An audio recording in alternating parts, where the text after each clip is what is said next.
Guys, what's up? This is Dave, Mr. White LS1, and been taking a little hiatus from doing the videos and working on the truck, things like that.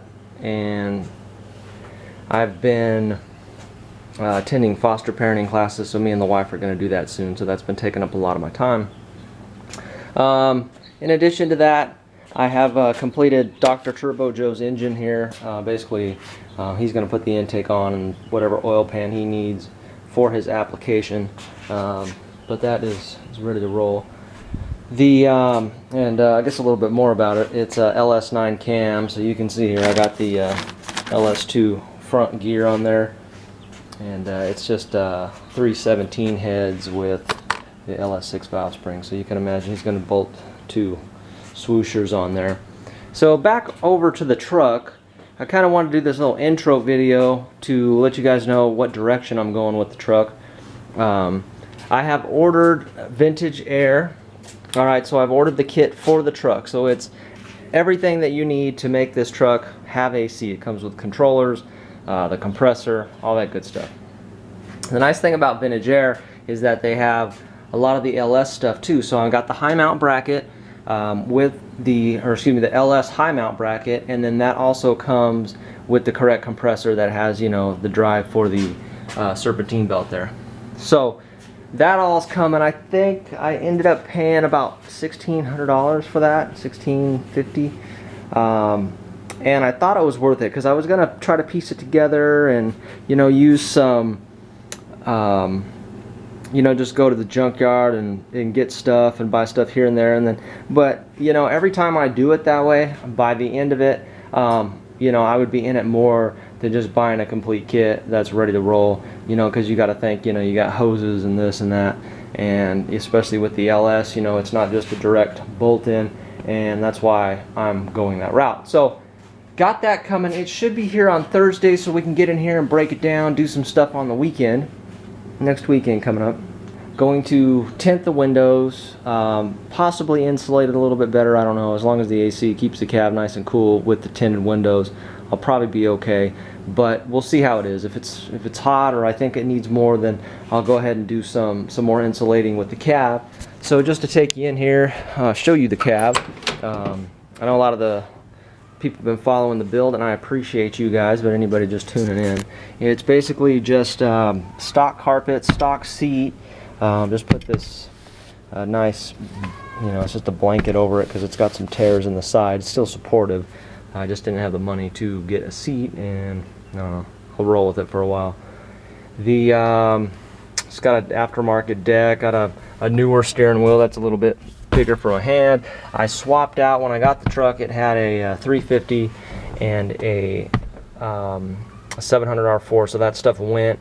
And then basically all the drivetrain from the Blazer came over to this, which is pretty much an iron L33 with truck heads, the SM465 MP205 transfer case, and it's basically everything that was in the Blazer.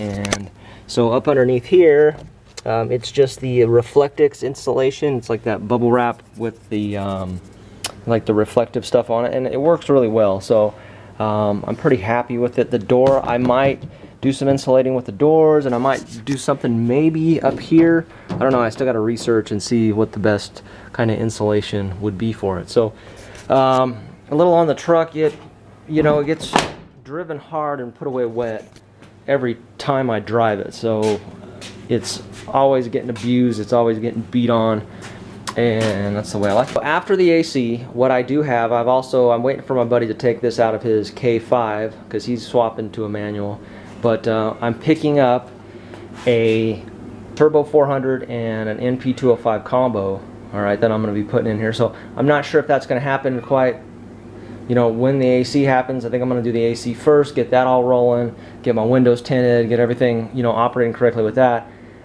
Because either way, I still have to beef up my cooling system. So one of my fans isn't working. I like this fan setup because it pulls a lot of air, and these are 98 Windstar fans, and only that big one over there is working, but you know, it keeps this thing cool. I mean, it never gets hot. I mean, I've been out wheeling in the desert when it's 110 and idling around, and it hasn't been an issue. So This is a 3-core radiator, so what I'm hoping is that I can just buy a new fan assembly, or just a new motor, and get that one rolling. And those are controlled by the PCM, and I'm going to also install a ternary switch and probably just wire that directly to this fan. I'm not sure. I might just let the PCM control it, but we'll see. So yeah, so then once I get the transmission going, and it might be a project for next year, I don't know, we'll see how the fundage goes. But the reason I guess I'm doing that is because I spent a lot of time with this truck in particular in the sand. I'm not doing a whole lot of rock crawling these days, and the way that the clutch is set up, it's really hard to push down, and there's not a lot of travel for engagement, so it really fatigues my leg, and I'm really just looking to swap that out with something that'll handle the type of abuse that the truck gets, because I'm bouncing off the limiter, climbing dunes, I want to be hauling stuff and towing stuff, and that's why I'm going with the Turbo 400. So I was thinking about an 80. I thought an 80 would probably work, but you get into such a high price range on that, with this LS engine. I'm getting decent gas mileage, because right now it's got the LS9 cam in it, and it's got the Schoenfeld LS swap headers on it.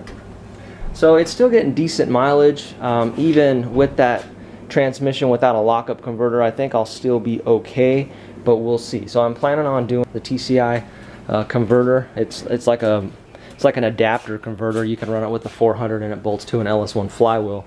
So that's my plan. So like I said, I'm not doing that right now. I still don't have that transmission. I'm waiting for my buddy to take it out of his truck. It's got like 50,000 miles on it. That's it. That's what I've got coming up in the future. So in the near future, so you should be seeing a video next weekend sometime, at least tearing a little bit into here, get the AC going. So like I said, the truck, it was just a factory truck with no AC. All it had was just a beater with a heater, and that heater core is already busted on me. It didn't like bouncing around in the sand dunes. So all that's going to come out, vintage air system going in, and thanks for rolling with me, guys. I will catch you guys next week, and so we'll start doing a little bit more frequent videos. I don't know how many videos I'm going to release while doing it, just as many as it takes. If one day it takes me a while to do something, but what I'm going to do is I'm going to document it and try to be as thorough as I can. That way, if you guys are trying to do this swap on your older vehicle, your 73 to 87 or whatnot, and I think the kit is similar to the older kits as well, but I'll document the whole thing. We'll roll through it, and we'll have a good time, and you guys take care.